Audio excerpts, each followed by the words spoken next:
Hello, everyone, and welcome to episode 55 of Echo Office Hours. We're going to be covering the Cilium OSS 1.12 release today.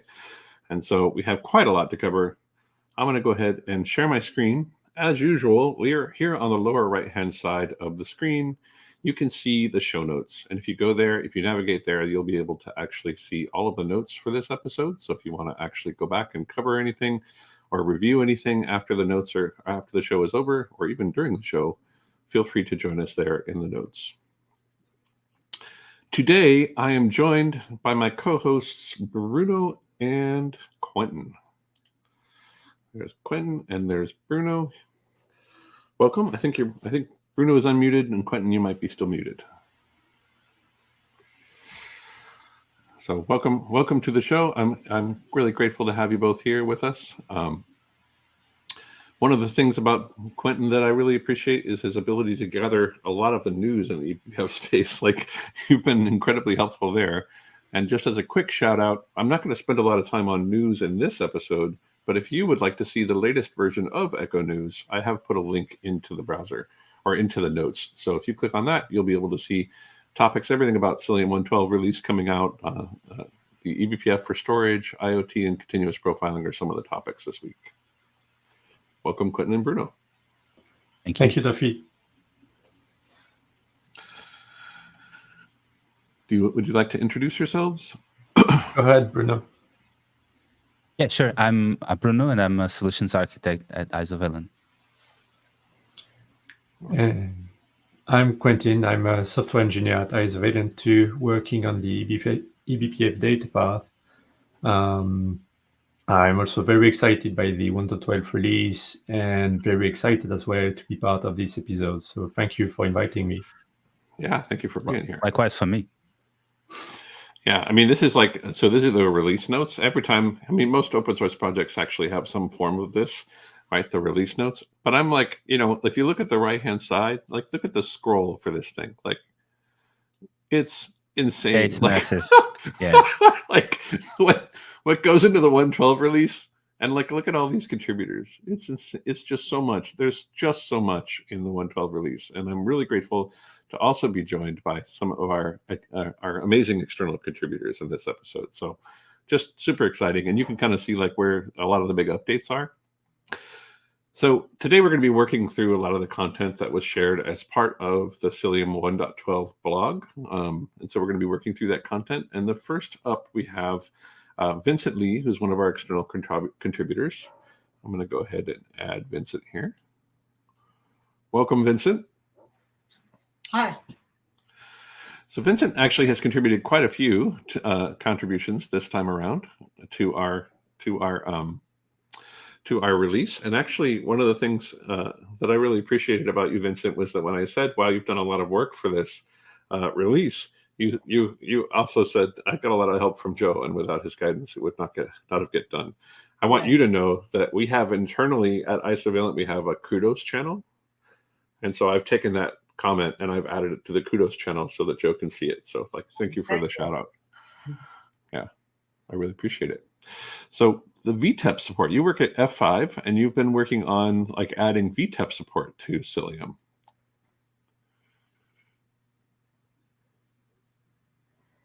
Would you like to talk to us about like how that went and what the intent is there? Yeah, sure. Let me introduce myself first. I work for F5 as an enterprise network engineer, and we support the F5 Big IP in the Kubernetes environment. And so previously we have like customer running Kubernetes and Flino CNI, and also some other customer with OpenShift and Kernel. So I have been supporting them for a while. And then, by the way, I'm a big fan of Linux kernel networking, and I'm very excited about the eBPF. So I want to learn something about the eBPF, and then Cilium is obviously the eBPF creator, and so also it's related to my job. So I want to try Cilium. And then I found out that, oh, the Cilium VXLAN does not support like VNI key based implementation. So because I think big IP is kind of limited to in that it only implemented the VNI key based VXLAN implementation.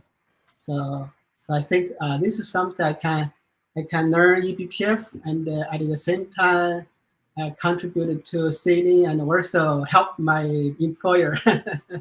Yeah. Yeah. So like this VTEP feature is I have this diagram here. It's like we use big IP as a north-south load balancer to the pod in the Kubernetes through VXLAN tunnel.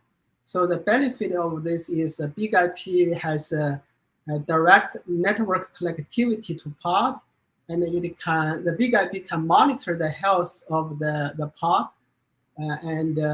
so this is a quite attractive feature for our customer.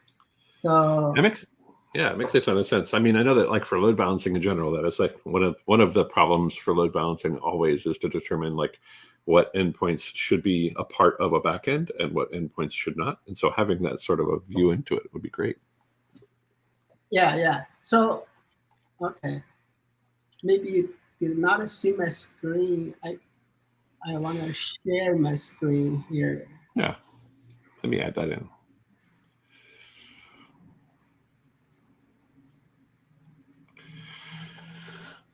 There we go. So you see my screen, right? We do, yeah. We're looking at your demo. Okay. Yeah. So yeah, this is the diagram I talked about. So the big IP can network with the pod directly through the tunnel, and so if you run Cilium, you can run Cilium in routing mode or tunnel mode within the cluster. But to big IP, it must go through the VXLAN tunnel. And so we have also active and big IP, active and standby big IP pair. And yeah, so I think the benefit to use big IP as a north-south load balancer is big IP has like a rich layer 7 features, So, and that's one of the reasons our customer they are already big IP customer. Then they also want to run a Kubernetes environment. So my recommendation for them is, use Cilium as Cilium because we have done some contribution, and if you're running any kind of problem, we could help you. And I'm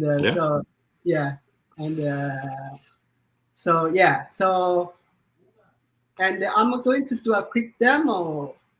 Sure. So let's take a look. Yeah, Vincent is in the open source Cilium Slack. So if you would like to reach out and thank him for this work or ask him a question, he's in the open source Slack. Of course, this is asynchronous communications because we never know where anybody is on the planet. Yeah, Go ahead. Yeah, so like now I have a 2 node with Cilium deployed.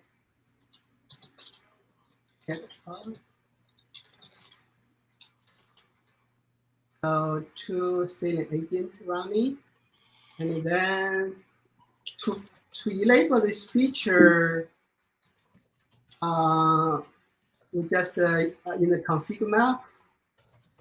So this is we label VTEP true, and then here we specify the VTEP endpoint. In this case, is it's big IP endpoint IP, and so you can configure like maximum. You can configure 8. So I configured 2 here, and the VTEP CIDR is for the tunnel subnet on the VTEP endpoint on the big IP in this case, and the VTEP MAC is the tunnel interface MAC address on the big IP. For example, here is for example, here's my big IP configuration. Here, see, I have like a tunnel subnet on the big IP, 10.1.14. And so I have a VLAN self IP. So like the tunnel self IP is the overlay network through the underlay network VLAN. So this is my endpoint IP. So this is a tunnel self IP. And so yeah, the VLAN self IP. And then the MAC address is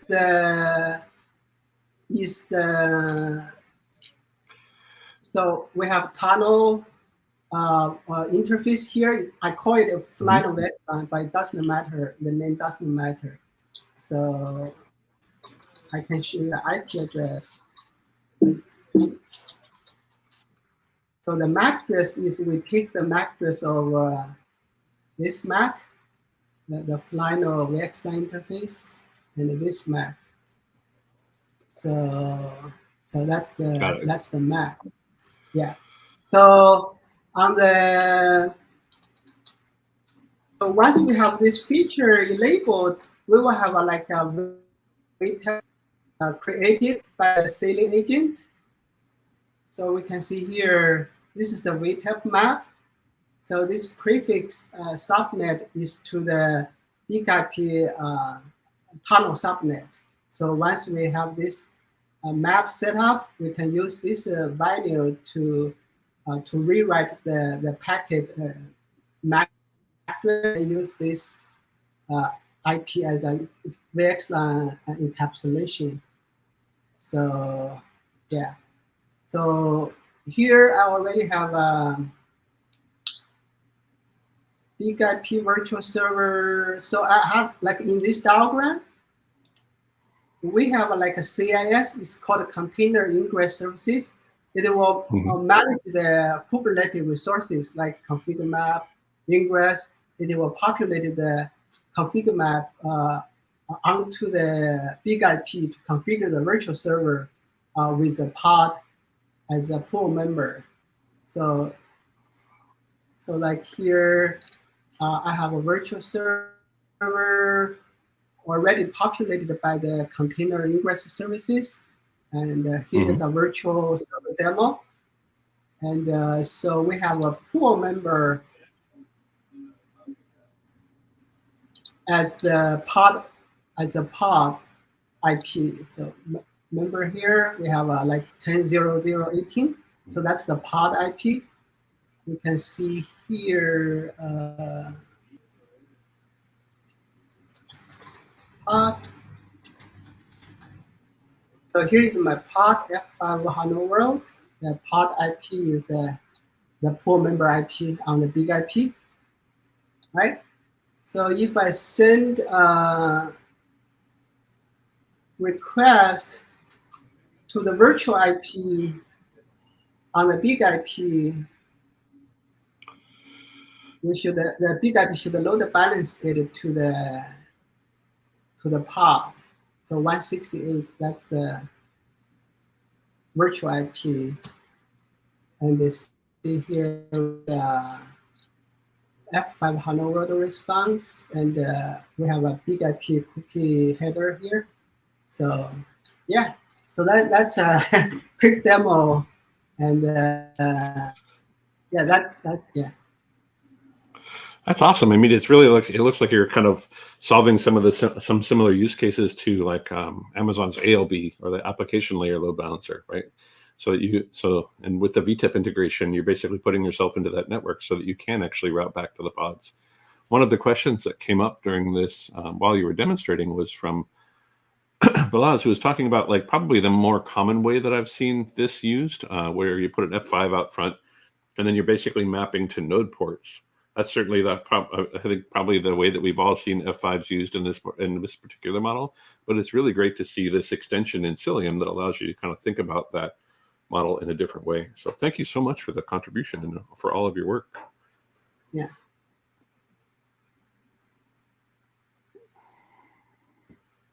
Okay, yeah.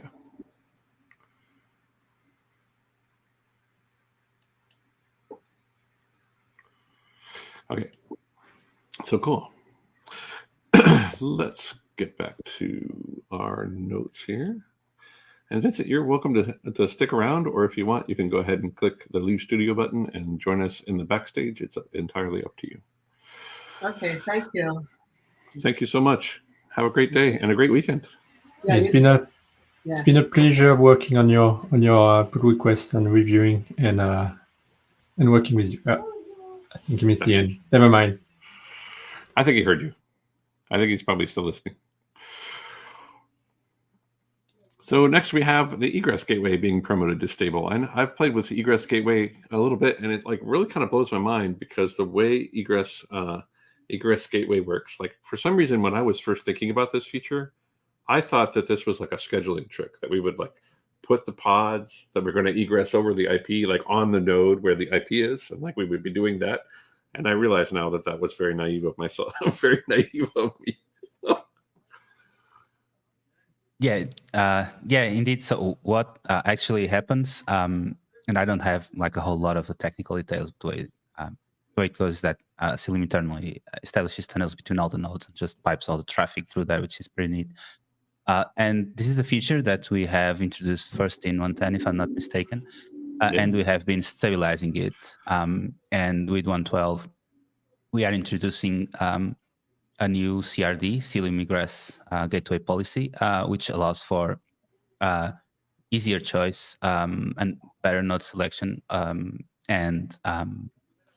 Yeah, it's quite interesting. Basically, all your traffic leaving the cluster for the targeted pods will end up being, as I was saying, piped through internal tunnels and made to leave the cluster by a specific node. And that's great because it allows users to better interact with legacy firewalls, right?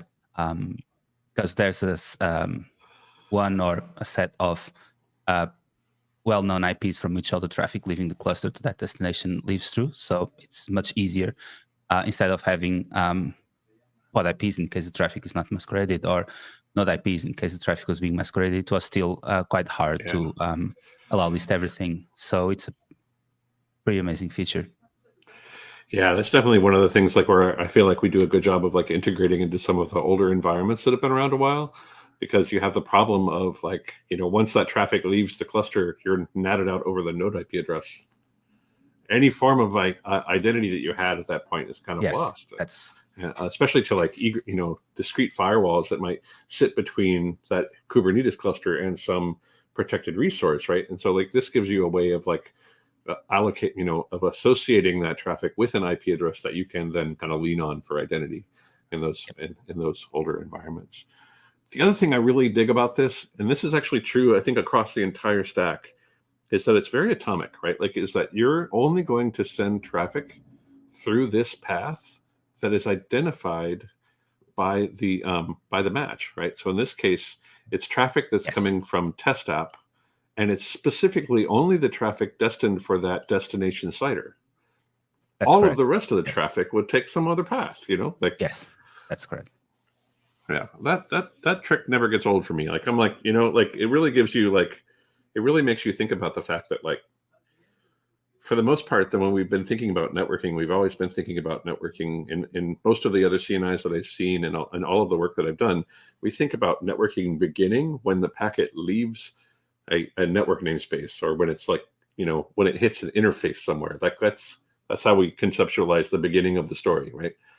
With eBPF, we can kind of conceptualize this at a much higher layer, like at the application layer. Like we have so much more control over what's happening, so much earlier in the process.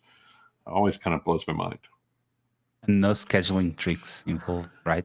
Yeah, exactly. I have actually implemented that in like the old days. I'm so grateful that we don't have to do that anymore, because like that comes with all kinds of problems.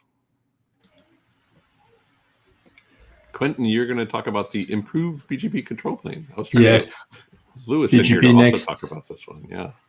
So BGP has been used for connecting autonomous system in the internet and Yeah. for also connecting routers inside of autonomous systems. It's also been used in data centers to propagate the reachability of the endpoints. So just like on this diagram, we have a rack with a router at the top, with a switch at the top, and it gives information to the other racks about the endpoints on that rack. And so we've had some demand to support BGP in Cilium for a while, and actually the work on BGP itself is not really new in Cilium. It's been around since 1.10. It's had some improvements on 1.11, so that in 1.11 you already have the advertisement of podsiders and service IPs, and you're basically able to connect your rack with your Cilium cluster to other networking infrastructures. So what's new in 1.12 is that we are also supporting IPv6 with BGP, and that's there's also some improvements in terms of implementation. We were relying on MeterLB before to implement that feature, but because the support for IPv6 was too limited, we decided to switch and to replace it with some Go package. So that's Go BGP, and we get new things. So we get segment routing, v6, for example, working now with Cilium managed clusters. So it's pretty easy to deploy. If you have an IPv6 Cilium cluster, you would use just the enable BGP control plane option, and then you can use Cilium. What are they? I think you have it. Cilium BGP peering policy, CRDs. Just to describe how your BGP architecture will work. So that's the example that you have right here. So you can select all nodes from a given rack. For example, you have a node selector here with the label rack set at rack 0. And you can specify the virtual routers for those. Sorry, I think I said node, I meant pods. For those pods, and give the address of the peer, for example. So that's available in 1.12. Yeah, I mean, I do see a call out also. Like MetalLB had the ability to expose both the pod cider and also the service cider. I think that's still coming to. That's planned as part of a future release. But for this first release, the rewrite of BGP can only support pod ciders. And that's where you see this flag where we're actually announcing the pod cider. Also, a shout out to Nico, one of our marketing folks who has done an incredible job of actually this demonstration here, where we show off like one of the things that I think really kind of makes all of this work possible, which is this container lab thing, where basically you can use Container Lab. It's an open source project that allows you to create like very complex routing infrastructure in containers. And then effectively you can go through and like actually validate that all of this stuff is actually working. Because like without that, I don't even know how we would begin, like it's like, yeah, you have to have like environments that you can actually test this stuff in, because like, my gosh. Thank you, Quentin. That was a great coverage of that. Yeah, thank you. You're welcome. Then we have Service Mesh and Ingress.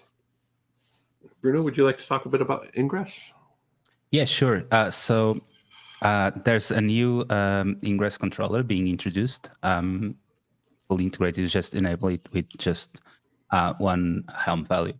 And it's pretty neat. I've tried it, also integrating it also with Cert Manager and external DNS, and everything works super smoothly. I mean, it's amazing. And it works just as you would expect. There's nothing else to install or configure. And behind the scenes, it's just all Cilium and Envoy. So integrates neatly with network policies and that kind of stuff. It's really great. Yeah, I think this is like a great step and a big part of like the story of our service mesh options, right? Because like it gets the data into the data path, and then from there we can do quite a bit with it, right? So I'm Exactly. actually pretty excited to see where this is going, because like as we move forward, we're going to be able to do quite a bit more with it as we integrate with Gateway API, as we're able to kind of further take all of this even further. But I actually do have a quick demo of this. Let me see if I can actually share this real quick.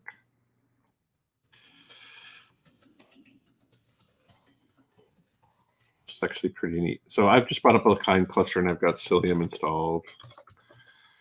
And one of the things I wanted to point out was that, I mean, if you've been a part of the Cilium Service Mesh beta, one of the things that we exposed was a new CRD. And we're going to talk about this a little bit here in just a minute as well. But that new CRD is the Cilium Envoy config CRD. And this allows you to configure, to basically select specific traffic, and Envoy, and then Cilium will actually instrument the pods that are a part of the selection that you've made, and then transparently proxy that traffic through a listener, a configured listener on the local Envoy instance wherever those pods reside. And it gives us the ability to basically get that traffic in through Envoy and gives us a lot of control over what happens inside of Envoy. This implementation of ingress allows us to do a pretty interesting mapping. So if I were to do get ingress, I can see I have this basic ingress defined. Look, and this is kind of the example that we saw in the document or in the diagram before. This is actually just exposing the details or the book info example. And this is a pretty simple ingress. I've set the ingress class name, and then I have like the different HTTP paths that I'm actually forwarding traffic back to. But that ingress is actually implemented as a CEC, or as a Cilium Envoy config.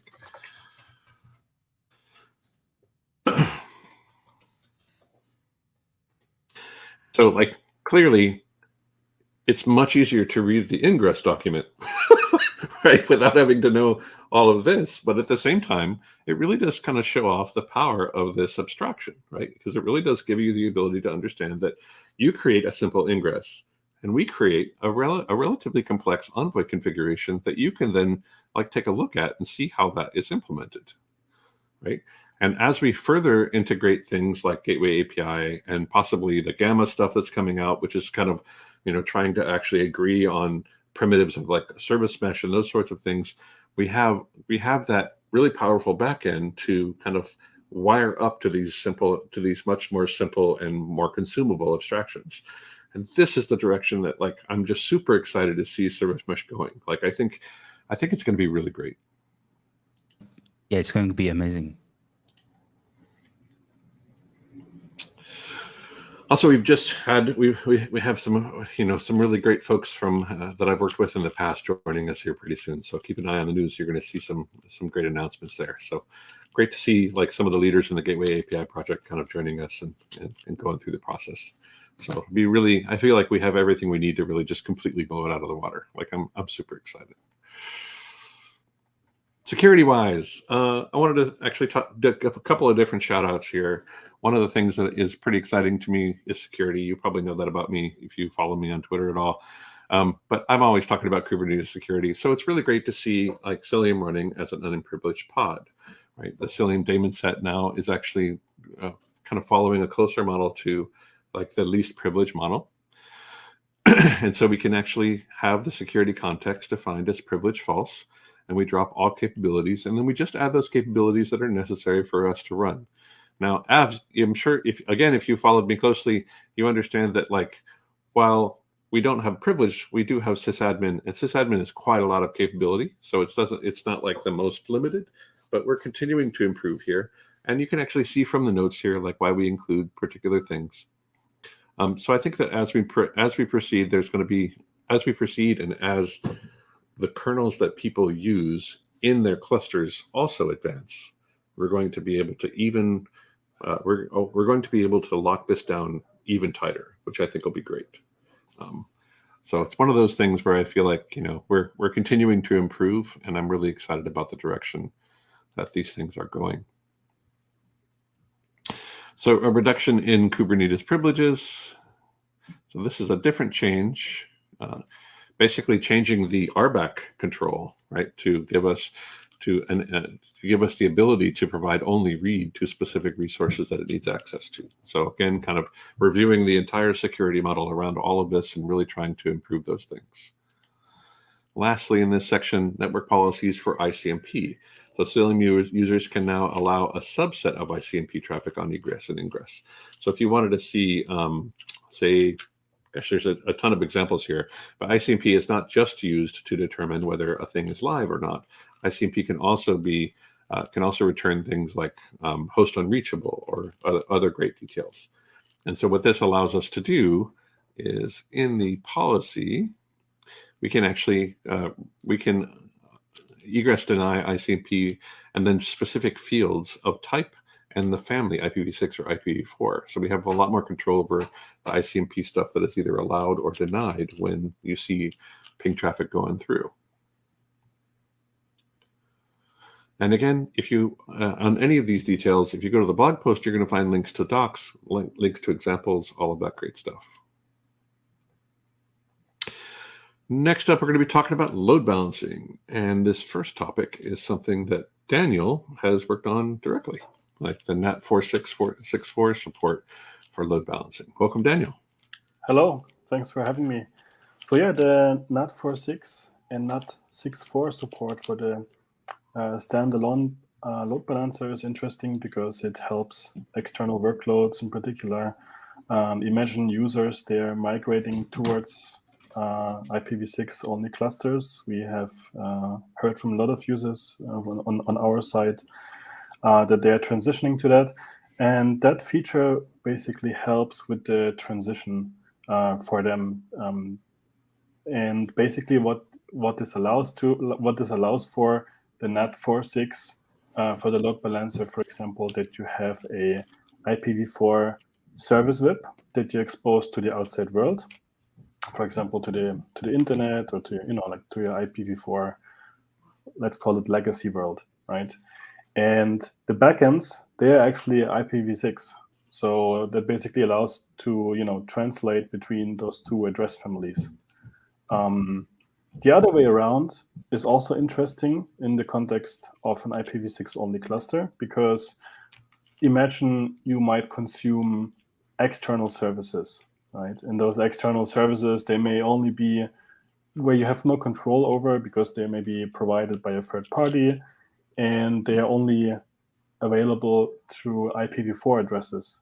So you still need a way to connect to those externally from your cluster, right?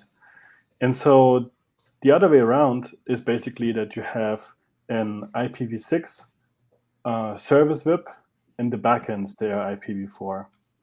So we implemented this in the standalone load balancer. This like these two NAT 4.6 and NAT 6.4. So these two features, and the standalone load balancer is really intended to run at your at your network edge, where it brings all the external traffic like as a north-south load balancer into your cluster, and that's where you can use those features. That's awesome. I just realized we haven't introduced you. So if you'd like to say a word of introduction. Yeah, sure. So I'm Daniel. I work on Cilium's BPF data path, also on BPF inside the kernel. I co-maintain it together with Alexei from Facebook and Andre. So yeah. One other thing I wanted to mention as well in this context, right? Because NAT 4.6 and 6.4 is interesting because in a native kernel environment where maybe people are running netfilter, IP tables, this has never been implemented there. So this is really only made possible with the help of eBPF. Simply because the kernel internal data structure around the packet has so many protocol specific information that it's really hard to translate this in a reliable way.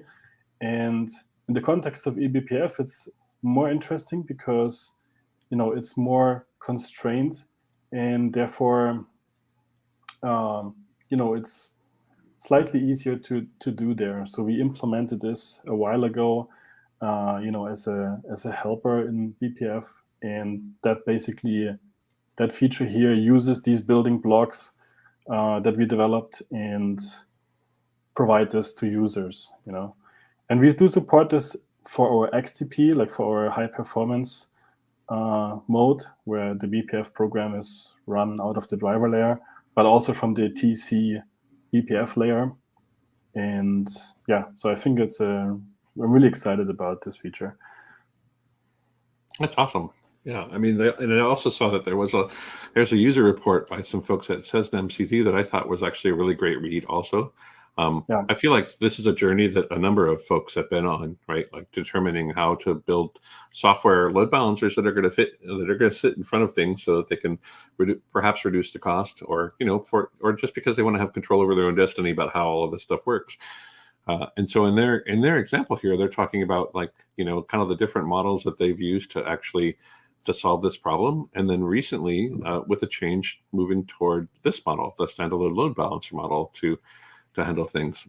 And one of the big takeaways from this document that I thought was super impressive, let's see, where's it at? They have somewhere in here, there's a graph that shows, yeah, there we go. It shows packets per second, same hardware, same configuration, different technologies, right? So technology using L4LB standalone load balancing technology that we've just been talking about, and then also leveraging IPVS, kind of talking about the different mechanisms for there.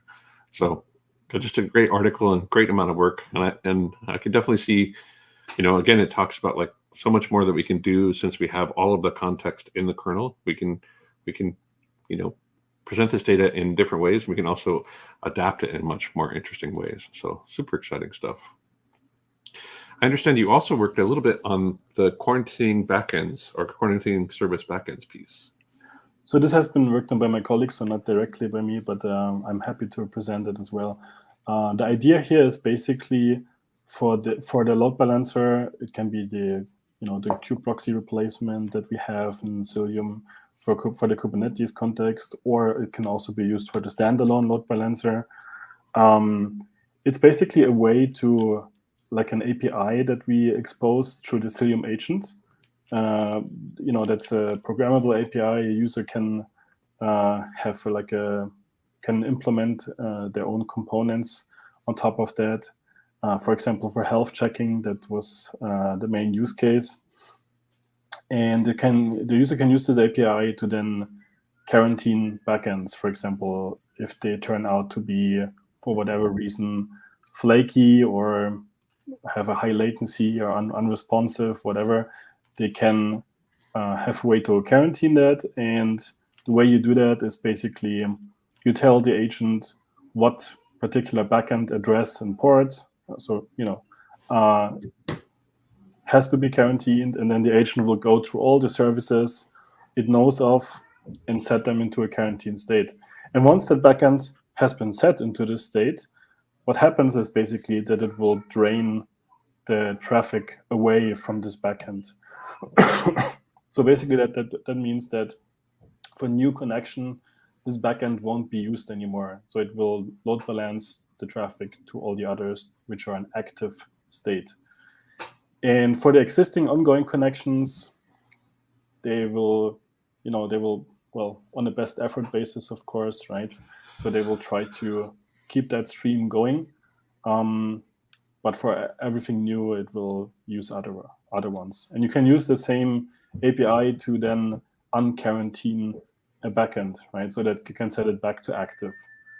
The user that you just showed earlier from the load balancer user story, this was one case where they really wanted to have this API because you can also use the same API to put backends into a maintenance state where you just want to maybe you want to upgrade some software pieces and then you want to drain this traffic.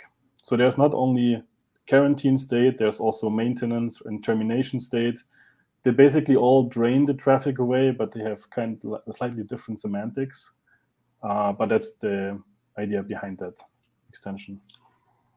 That's awesome. Next, we're talking about multi-humming for load balancing. So this is another one of the changes in the Cilium data path. Quentin, do you want to give us some details about that one? Yes, of course. So the idea here is pretty simple. It's that you can have a network topology where several paths are used to connect two endpoints. So for example, if you're connected with ECMP, that's equal cost multipath. I think you can have, just like on this diagram, the client sending the request and the data path bringing that request through from one interface, and the answer, the reply to that request, leaving the backend from another interface. And so we had issues before 1.12 supporting this case when the kube proxy replacement was enabled. So that's when you get rid of most of IP tables rules and implement everything in the data path with eBPF.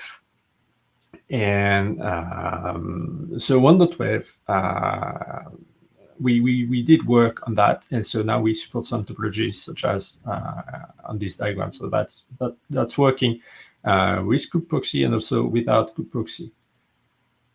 I like it. I think this is a neat one too, because like this diagram basically describes like what in networking we refer to as asynchronous routing, right? Where you have like the traffic being attracted to the node might come in one interface, but the reply traffic will go out perhaps a different one. And so having that implemented in like up at the eBPF layer, at the kernel layer, I think it's going to be a great improvement.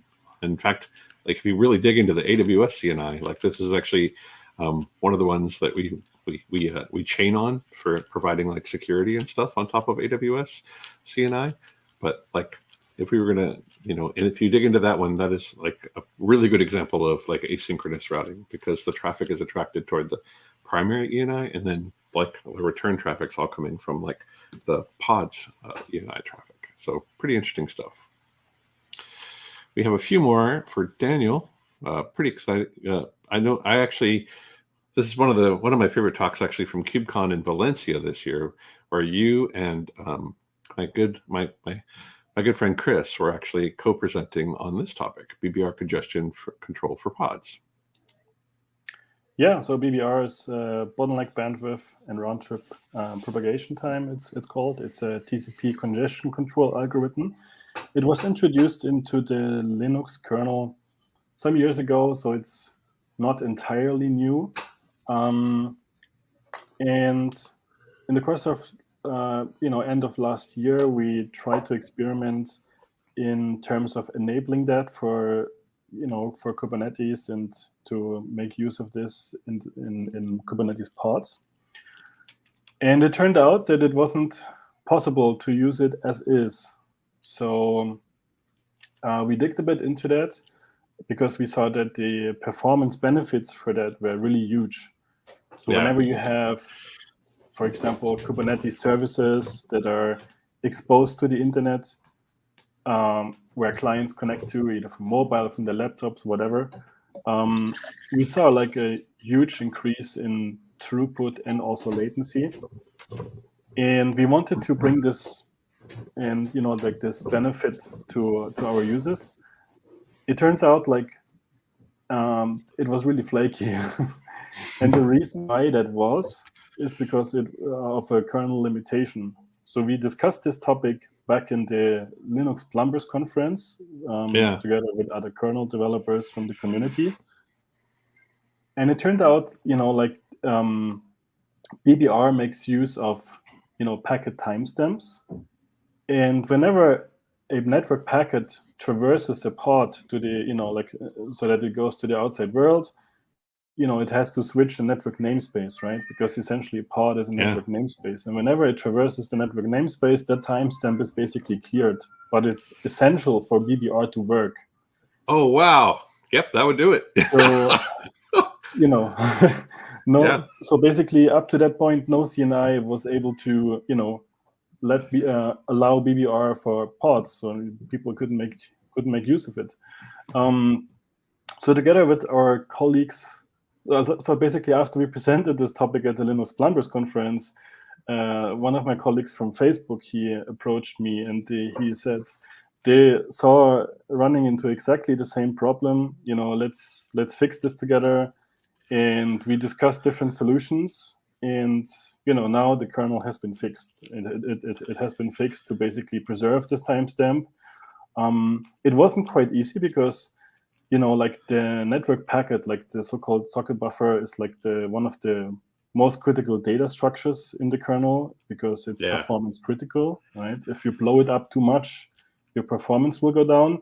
So there was just one single timestamp field, and that's why it had been cleared. And now, like for the case of this egress delivery timestamp, it's basically preserved. And then, in the context of our architecture for Cilium, where we have this redirection through the BPF layer, where you really get the low latency, this can be preserved all the way to the physical device.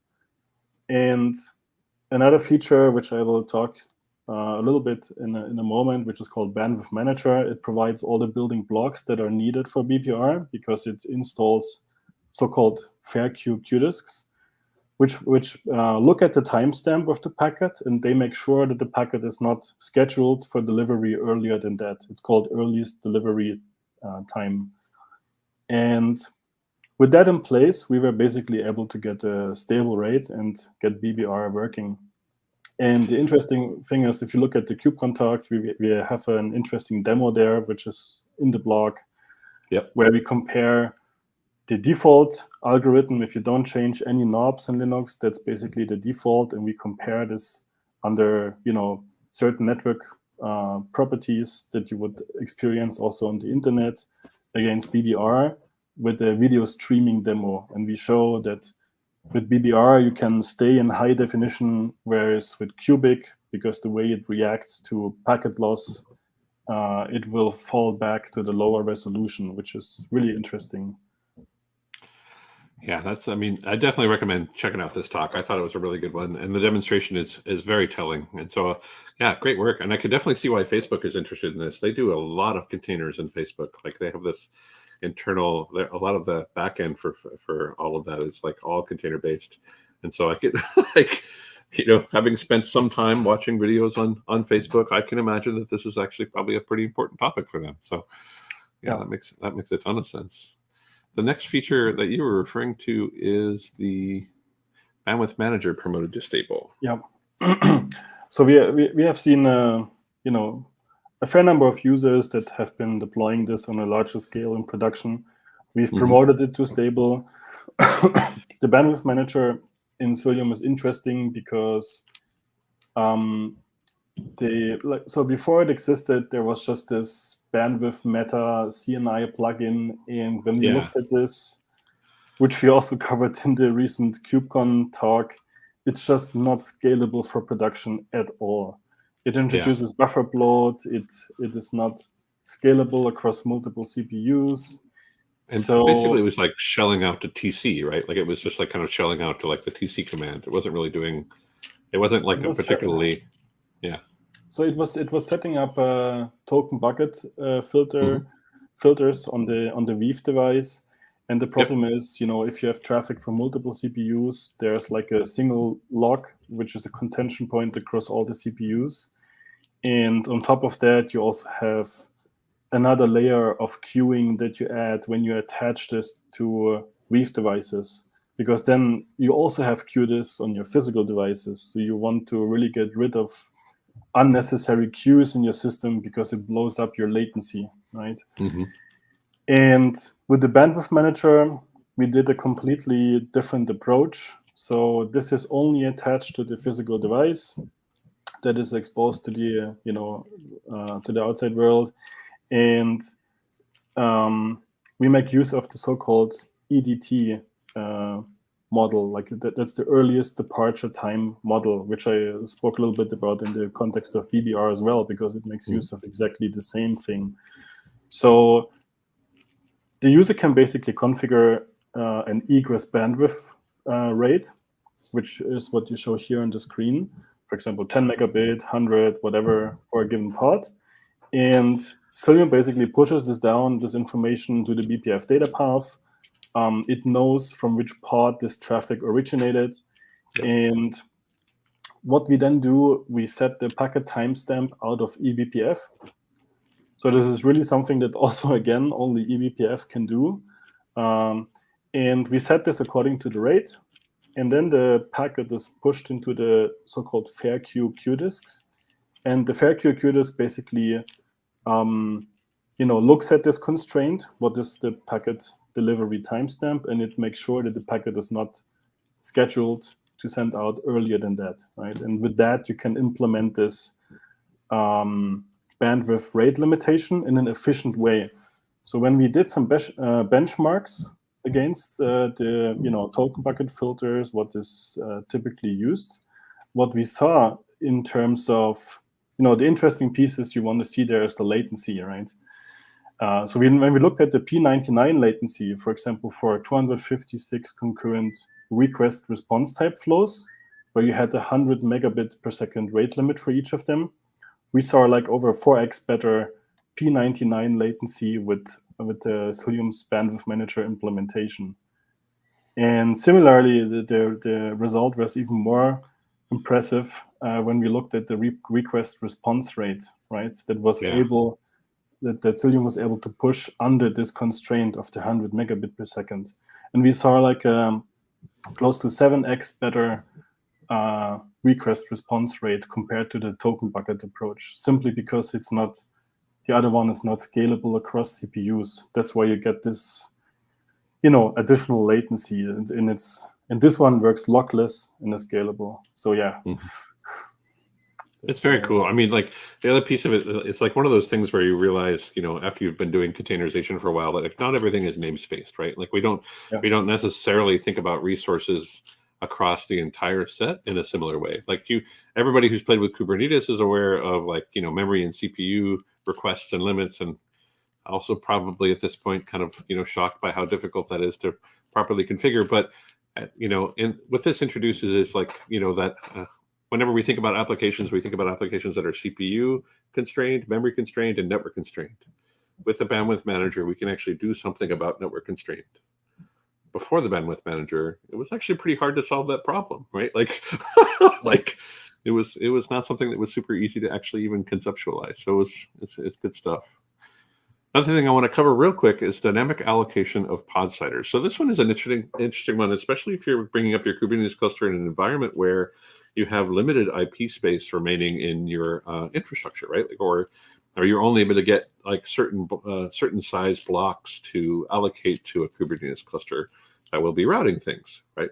So the benefit of this is that you have the ability to provide to us multiple siders that we can then allocate from, right? So this one basically gives us the ability to instead of giving us one big pod cider that is like, maybe a 16 or something like that, you can give us multiple pod ciders. And then as a node starts running out of IP address space, if the node starts running out of IP address space, we have wired the Cilium agent up into such a way that it would be able to reach out and get allocated more IP address space from the list that's been provided. And then you're able to then, continue providing IP addresses to it. So that's actually a pretty good improvement, I think, in the overall thing. And then these are kind of like how these things are actually wired up. So if you take a look at the siders that have been allocated to a node, it might include other things, or it might include other siders that are perhaps not contiguous, right? This isn't, this gives us the ability to understand how these things are done. You can also see, because of the reporting in the IPAM side on a given node, you can see if kind of what state you're in. Like, have you used all of the IP addresses from all of these smaller siders, or are they in use, or are they depleted? There's lots of good information in here, which I think has been really helpful. The next person we have joining us, the next external contributor joining us, is Will Daly. Welcome, Will. Hi, thanks for having me. Thank you. Give us a quick intro. Like, who are you? What do you work on? And I'm so glad you're here. Hey, so I'm a senior software engineer at Azure Kubernetes, and for the Cilium 112 release, I worked on a feature called Delegated IPAM. Nice. I'm gonna go ahead and share my screen. If that's okay. Definitely. 1 second. There we go. All right, there we go. Sorry, go ahead. Okay. Yeah, I was going to say, I think this is an interesting feature because it's like, it's extending our ability to handle something that is actually defined as part of the CNI spec. But you go ahead. Yeah, totally. So folks probably know, like, Cilium already has a pluggable model for IPAM, like how pods get allocated IPs and how those IPs get released once the pod no longer needs it because it's getting torn down. And this is a diagram just taken from the Cilium docs that shows how that works, where the CNI kind of talks to Cilium agent coordinates with Cilium operator through some custom resources that Cilium manages. And then inside the operator, there's a bunch of different implementations of IPAM for different cloud providers that you can integrate with AWS or Google or Azure, talking to their like specific APIs to do things like assign IPs to the NIC on the VM and the cluster and whatnot. And this works really great, but it does mean that if you want to kind of plug in a new IPAM implementation or change how that works, you're in the Cilium code base and you're writing Go code to make that happen. And it turns out that changing the behavior of IPAM and kind of plugging in different IPAM implementations is a pretty common use case, so much so that the CNI spec actually includes a whole section on how to do this using just the CNI. And so section 4 is plugin delegation. They talk about it as being this kind of general thing that can be used for lots of things, but it's clear that like the primary and main use for this is IPAM. Like IPAM is the thing you want to plug into your CNI and switch out and swap without changing the implementation of the CNI plugin itself.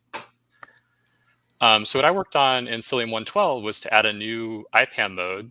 So there's existing ones for Azure and AWS and whatnot. Now there's a new one, delegated plugin, that essentially implements this new protocol that's defined in the spec. And so turning it on is just passing in delegated plugin as the new IPAM mode.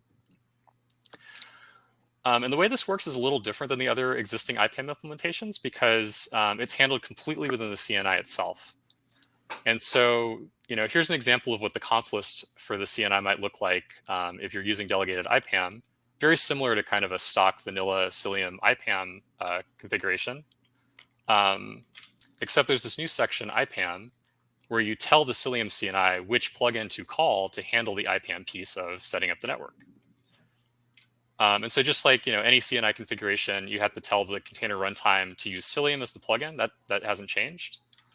But now you also tell Cilium, hey, when you want to do IPAM, call this other plugin. And in this case, it's host local, but it could really be any binary that's installed on the box that Cilium is able to invoke to do the IPAM piece.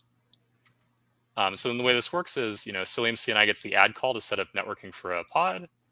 And when it's time to get an IP for that pod, it then calls this other binary to allocate the IP. And that can do anything. Like Cilium doesn't really care. It's just a black box, right?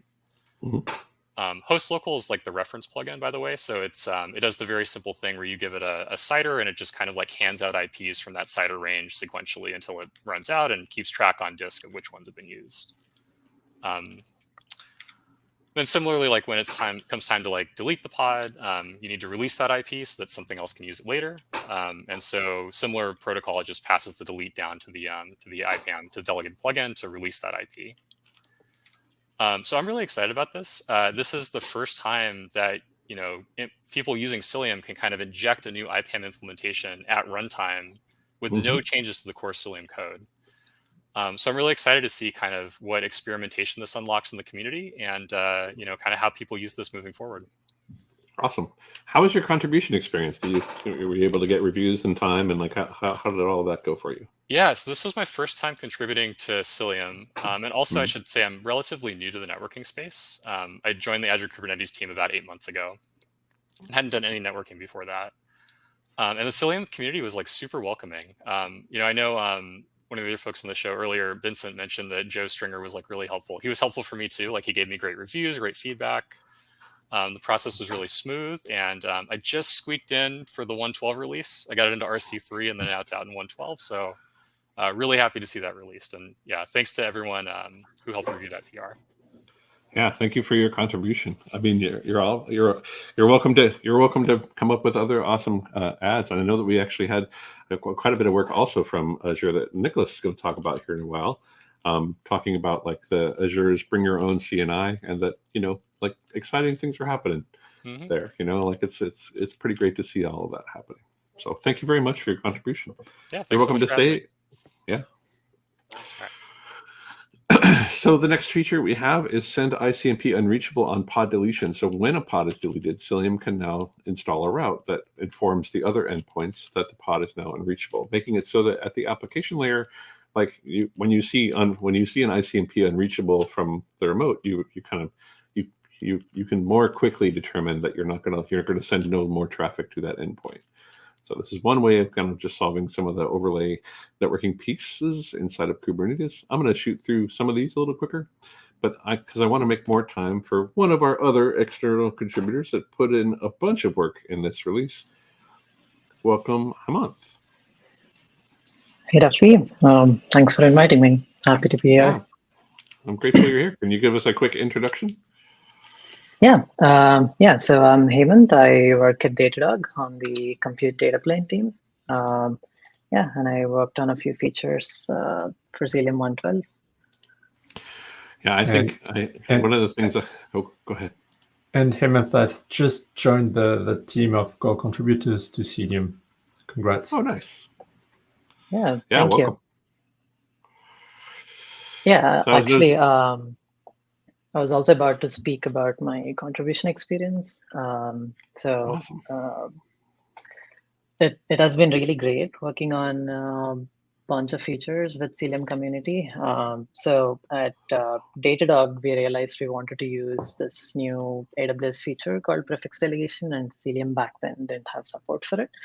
So we looked into what it would take to add support for this feature. So we reached out to the community, wrote a design doc, and shared it in one of our weekly Cilium developer meetings to get some feedback. And we got some great feedback on the design doc from folks like Sebastian, Chris, Andre, Laurent, and we addressed all the corner cases that we wanted to address, and we went ahead and built the feature. So it's not just on networking and Cilium in general, but I also learned a lot of other things from Cilium community. Like I remember there's one instance where Chris taught me a bunch about Git. So there is this PR which had distinctly separate commits, each doing its own thing. And there was some feedback on the PR, and I had to add new changes to one of the commits. And they were like, okay, so this new change goes to the first commit, not to the last commit. So can you add that to the original commit? I was like, how do I do that? It was like, yeah, there are fix-up commits. Try that feature out, don't worry. So yeah, so a lot of instances like this, and it has been great working with the community. Yeah, the struggle is real on Git. Like I've definitely been there myself. Like, realizing that I had like a typo in something that was like one of the subsequent commits, and I'm like, oh, gotta dig through the history, make changes, figure out how to make it all happen. So yeah, that's awesome. I'm glad you had a great experience. That's awesome. So for prefix delegation, right? Before we get into prefix delegation, like a quick refresher on ENI IPAM mode in general, right? So Will already spoke a little bit about like how the operator and the Cilium agent interact with each other. So even in ENI IPAM mode, the operator is primarily responsible for allocating, assigning and allocating interfaces and IP addresses to those interfaces. So before prefix delegation, so in this example, we have M5A large. So on M5A large, we can only have 3 network interfaces, and each of the network interface can have 10 IPs on them. So the operator is constantly monitoring all the nodes that are part of the cluster, looks at if any of the nodes have any deficit of IPs, and then the operator goes ahead and allocates additional interfaces if necessary, and it goes ahead and allocates IP addresses as well. So with prefix delegation, what changes is that we can now allocate /28 prefixes instead of /32 regular IP addresses. So previously, if M5A large can support 3 into 10, 30 IPs, now we can support 16x more IPs. So this allows users to have a lot more pod density. So someone told me that there are users who would actually provision much bigger nodes just to be able to get that support for higher number of IP addresses. So with prefix delegation, we don't need to do that anymore. And that's a huge improvement. That's like, I mean, other things I've heard from people who are making use of EKS and those things. That's definitely one of the big concerns. So I mean, that's a huge improvement. Yeah. And this also reduces some of the reliance on the Cilium operator. And in larger cluster, imagine you have a cluster with 4K nodes.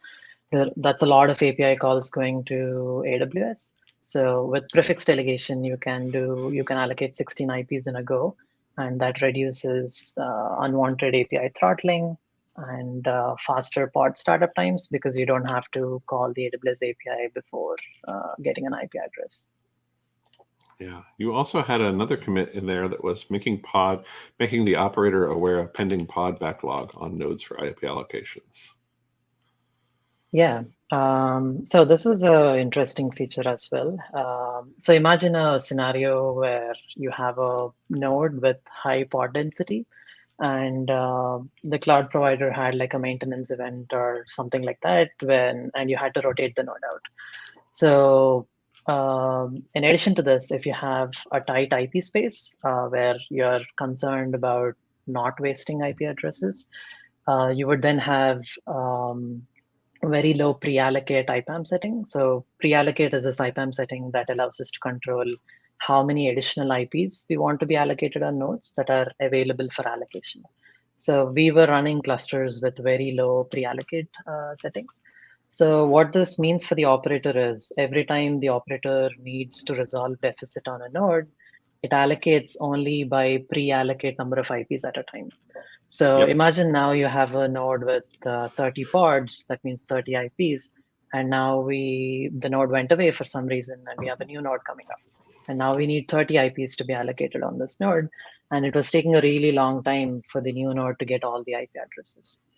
So what this PR does basically is it adds a new informer in the Cilium operator, which can monitor how many pending pods are there on the node. And based on the number of pending pods, the operator would go ahead and allocate all the necessary IPs in a single go in one API. I can see how that would be a big improvement as well. I actually like the title of this pull request, pending pod speed up, because you can I can almost feel how much faster this is, like just by looking at the comment. Yeah, we've had multifold speed up on some of our nodes. And another note I wanted to add for prefix delegation is, so the trade-off prefix delegation, right, is now you are assigning 16 IPs on a node, even if you use them or not. So if you have tighter IP space, you could end up wasting a lot of IPs. So we also added support to be able to opt out of prefix delegation on certain nodes. So that's also part of Cilium 112. So basically users can update their node CNI config via Cloud Init, and you can opt out from prefix delegation at a node level. Yeah. Yeah. So much more detail in all of the PRs for all of these things. Thank you for all of your contributions, and thank you for joining us today to talk about like your experience and like how that went for you. I really do appreciate you joining us. Thank you so much. Thanks, Rafi. Thanks for having me. And Quentin is also one of your reviewers, so it's great to have that. Yes, it was nice to review the PR, and I think we are all thankful. I mean, in the team, to you for the work you've done. Thanks a lot. Yep. Thanks, Quentin. Thanks for all the reviews. Yeah. With pleasure. Anytime. Have an awesome weekend. So next up, we have AWS EC2 instance tag filter, a new Cilium operator flag that improves the scalability in large AWS subscriptions. Going to cover this one quickly because we still have a little bit more shared information that we want to. I have one more guest I want to welcome here. So this is about when deployed EKS using the Cilium IPAM, same as managing the ITR attribution for pods. Cilium operator has to maintain a list of resources available in AWS. Kind of, it's sort of related a lot to the work that we were just talking about a month. When dealing with large projects, the number of resources Cilium needs to get to can be huge and can have an impact on the discovery process, leading to latencies, etc. So I think this is actually probably going to be almost directly related to what we're talking about. But this actually limits, this gives us a better filter mechanism for it. Whereas like the Hamonth's work is about how do we actually pre-allocate those things or allocate those things faster. So pretty awesome stuff. We also just released the first episode, the first version of, or the first public version of Tetragon. So if you want to play with Tetragon or check it out, it's definitely in the Helm repository. There's a ton of content on the Cilium blog and also on the Isovalent blog about Tetragon. I think about Tetragon, the open source piece of it, as a way of actually really kind of understanding what's happening at an application layer. Like one of the biggest advantages of Cilium from the observability perspective is to really give you a big view into what's happening at the network layer, right? You can actually see through Hubble Observe, the ability to see like what pods are talking to what. You're able to see things like DNS resolution. You're able to see things like, you know, whether the traffic, whether HTTP traffic was or received a 200 to 400 different error codes, and also HTTP header information. All of this great observability is built into the way that Cilium works itself. With Tetragon, we're taking that same principle and applying it to a different part of the kernel, right? Instead of actually focusing on just understanding what's happening at that network layer, we're leveling this up so that we can understand what's happening at the execution layer, right? So sample events from something like this might include things like, you know, within that pod, another process has been spawned, and you're going to get the same level of context that you get in network events, but related more at the application layer. So there's tons of really good stuff and deep visibility that is exposed here. And again, if you want to see more information, just check out the GitHub repository where there are some great examples of how this all works and also some great examples of what is available within it. So tons of really great stuff. I think there was also a dedicated eCHO episode not long ago about Tetragon. Say that again? I think there was a dedicated eCHO episode dedicated to Tetragon. Yes, there was actually. Yeah, just a recent one. Yeah, I think it was either the most recent one or the one right before. But we definitely covered it here on Echo. So user experience, I'm going to welcome our final guest to the show. Mr. Nicholas is joining us, and Nicholas is going to be talking to us a little bit about what's happening in the user experience space. So I'm actually super curious about this one. I haven't had a chance to play with it yet, but I do spend a lot of my time with the Cilium CLI, which has changed a lot over the last couple of releases. Like we now kind of wrap Helm, which greatly simplifies our story of like upgrading you it was Tracy and Natalia did that, and it was last week. Thank you, Liz. So that was for the talking about the episode that was just Tetragon. So if you want to know more about Tetragon, if you look in the playlist for like the Echo office hours, like the one you're watching here, if you just go up one episode, that give you a ton of great information.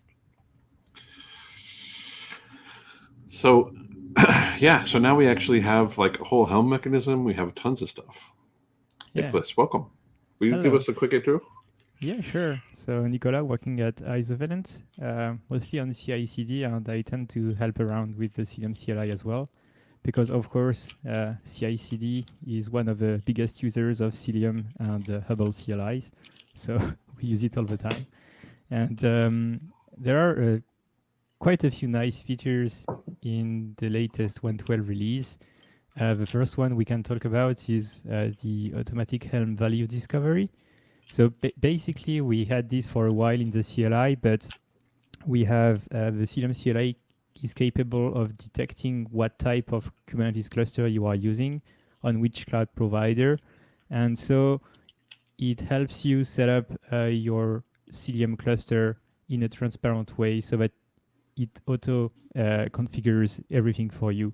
So you don't have to copy-paste these long commands from the documentation with the proper Helm flags for your own environment. So we've had that for a while, but since, of course, users might still want to use Helm, what we've just now added is a way for the Cilium CLI to do the auto-detection of the environment and then translate this detection into Helm values that you can use as is in your own Helm installations. So that really helps, because if you are automating your installation process into your CI/CD pipeline, for example, on a specific environment, you can get help from the Cilium CLI to auto-configure that for you. And it will also follow whenever you update the Cilium CLI. If we made any changes to the Helm charts, then the values will also follow. So this helps in terms of maintainability as well. Yeah.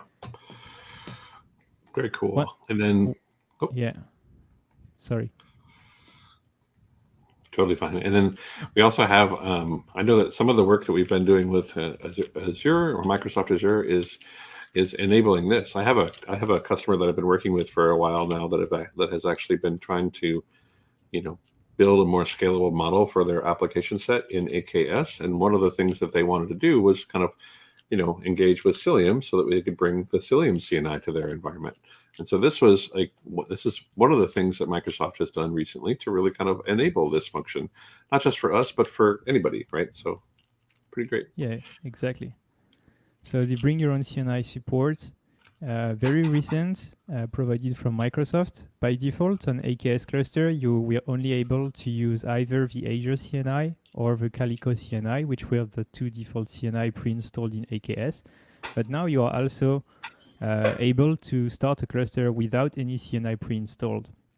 So this helps a lot for Cilium, because then we don't have to override whatever CNI is already in there and make sure that no pods are started before we actually are able to manage them, which was actually one of the pain points on AKS beforehand, because since we already had the Azure CNI, which we were overriding when installing Cilium, we could get in a situation where some of the pods could get scheduled by the Azure CNI before Cilium was installed, and then you'd have to restart them manually afterwards, which was not so easy.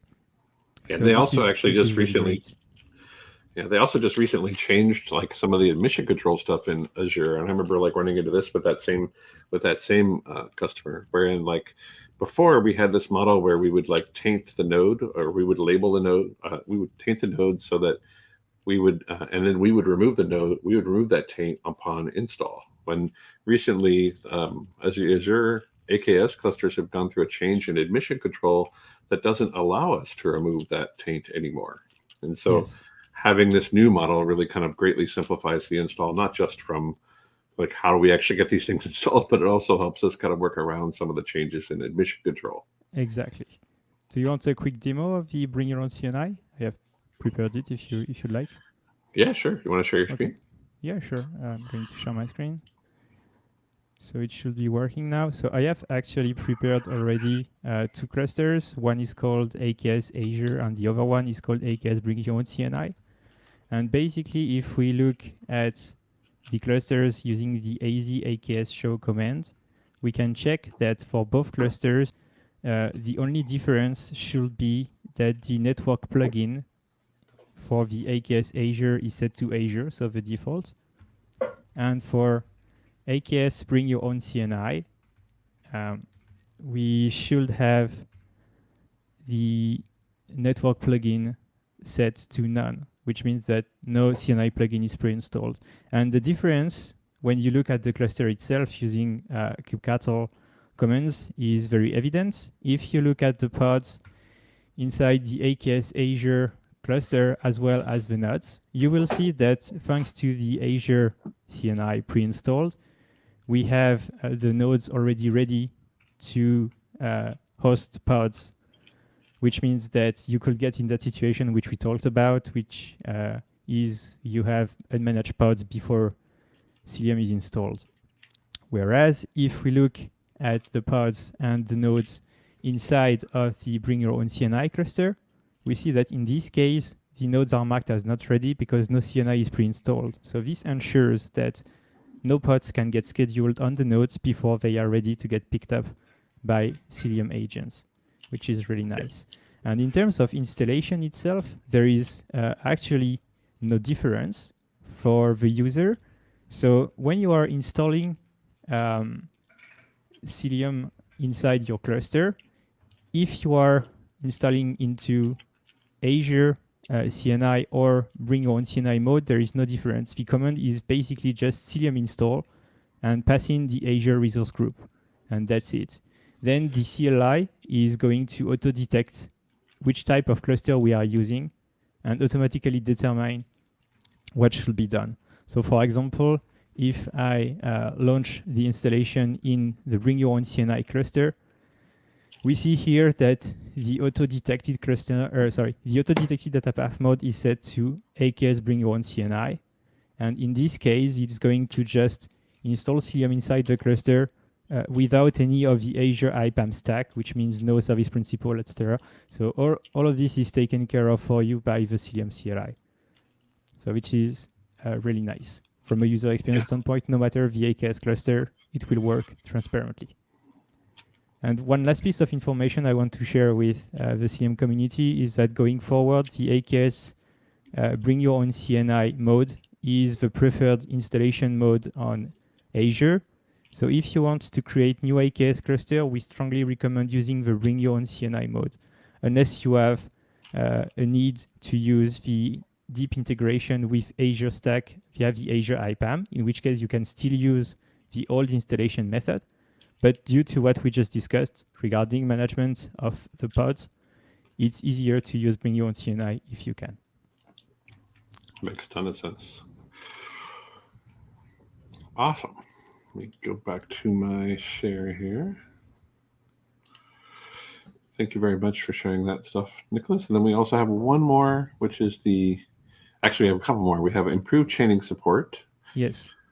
So on this front, we had chaining available already for both the Azure CNI plugin and the ENI plugin on AWS.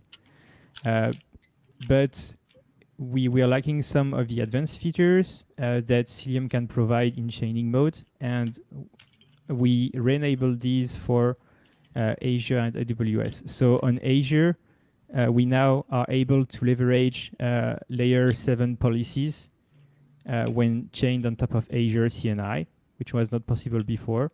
And for AWS, I believe we now have the capacity to feature IPv6 deployments, which was also not possible before when using chaining mode on AWS.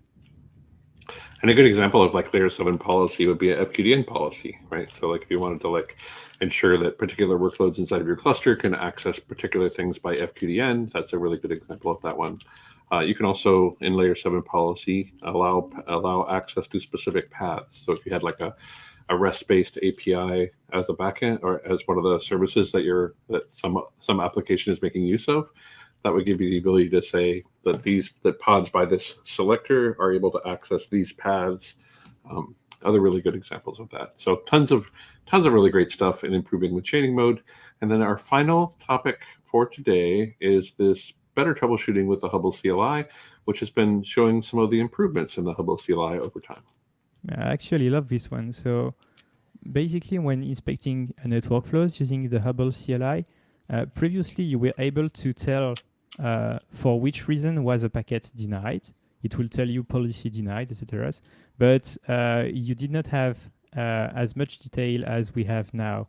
Basically, now you are able to have the actual verdict of your policies, no matter the results, if it was denied or allowed. So that means if your policy was denied, well, it will still show that it was denied. But when it was allowed, you will also know why and due to which type of policy. So I think in the example that is shown on the release blog post, we actually can spot such an example where the L3, L4 policy is responsible for allowing a flow in Hubble. So this is really nice in terms of user experience. Helps you troubleshoot the network policies much faster than before. Yeah, definitely an improvement. I've also seen some recent changes that actually also allow us to kind of understand like where in the code a particular block is happening. So it kind of gives us even more view into how all of that's happening.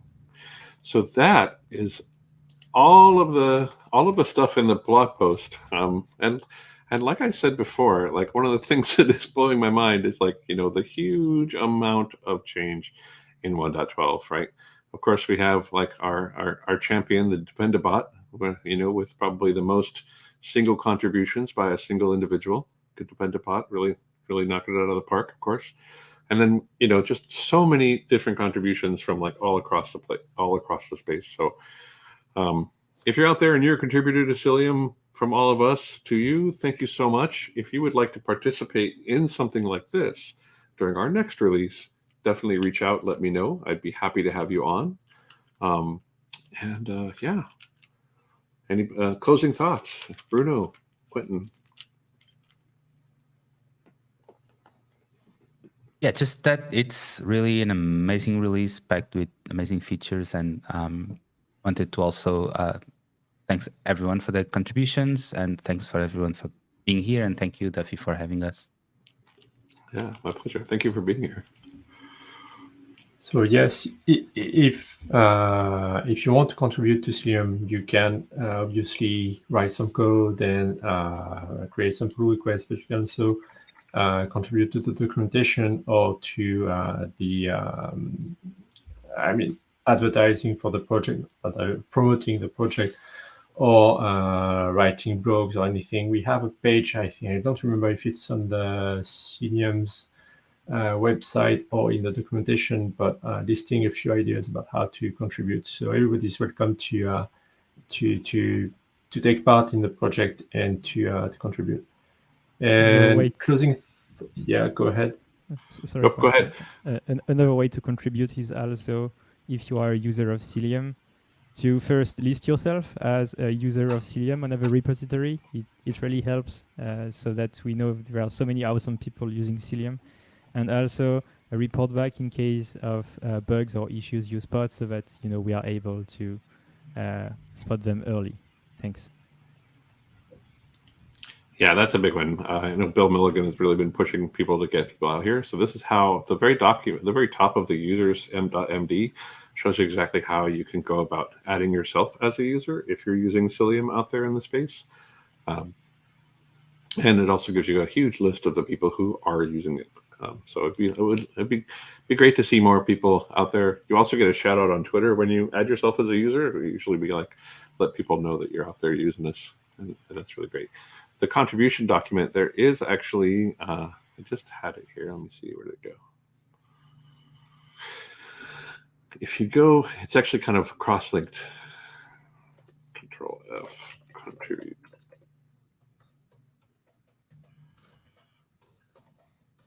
Only I could spell. I'm going to get it one of these times.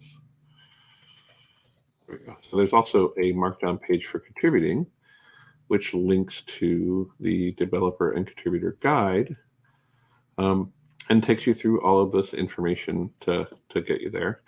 And then finally, even if what you want to do is just kind of lurk and like learn and feel more comfortable about like contributing yourself without having to do something like big and huge and flashy and shiny, like you can absolutely join our Slack and like and watch us walk through the process of guiding other contributors in the process. So you're very welcome to join us in pretty much whatever you feel comfortable joining us, right? Whether that's in Slack, whether that's contributing, whether that's just marking yourself as a user of Cilium, it's a very welcoming community, and I'm really grateful to be working with so many amazing people that make all of this so approachable. So again, thank you so much. And did you have any other thoughts? I don't want to cut you off. I don't know if you got. So you mentioned at the beginning that I was trying to gather some news about what we're doing in the company and Cilium and eBPF, and that's right. And one comment is that it's getting increasingly difficult because there is so much activity going on everywhere, be it in the eBPF community. I'm not even trying to follow the Kubernetes community. There's too much. But also what we're doing on Cilium itself and internally, because the company is growing. And that's just amazing to see how many features we can achieve for one release and to see everything that we have planned for the next releases. So I'm very, very much looking forward to the next one. Yeah, definitely. Yeah, I mean, like one of the things that we do internally to help us kind of even conceptualize all of this, we're so remote. Like, I mean, on this call right now, you have 4 people from 4 different parts of the world, I think. And it's mind-blowing to me. So one of the things we've been doing internally to help solve that problem is a thing called Hive Time. So when we talk about the next release, like we're planning that release, like by shipping everyone to one place where we can actually talk about these things. And of course, we do it online as well. But you know, solving those communication problems has been really fascinating, especially as we grow as a company. So again, thank you all so much. And I will see you next time, where I will probably continue with Life of a Packet. Thank you so much. And I'll see you next time. Let me do the outro here and then bye.